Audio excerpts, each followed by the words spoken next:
क्यों इस संशोधन को लाने की जरूरत पड़ी एनडीए सरकार को? पहले तो मैं जो अमेंडमेंट आया है उसका स्वागत करूंगा। मेरा देखने का जो तरीका है थोड़ा सा अलग है।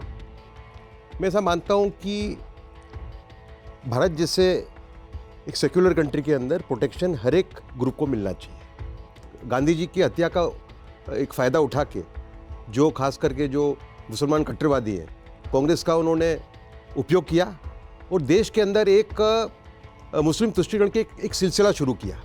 उसका ही भाग ये वक़फ़ एक्ट था, समझा? मतलब आप देखिए कि वक़फ़ एक्ट को स्ट्रॉन्ग करते ही गए ये लोग, करते ही गए। दूसरा, आपको याद रहे कि 1945 का जो इलेक्शन है भारत का, last election, parliamentary election before partition, उसके अंदर जो वोटिंग पैटर्न की तरफ अपने को गौर करना पड़ेगा। 1945 का जो इलेक्शन था सेंट्रल असेंबली का और प्रोविंशियल असेंबली का, उसके अंदर वोटिंग कम हुआ था। मुसलमानों का वोटिंग था 20% और हिंदुओं का था 25%, क्योंकि उस टाइम पे अवेयरनेस कम थी, जागृति कम थी। लेकिन 20% में से 87%, 87% ने वोट किया मुस्लिम लीग के लिए।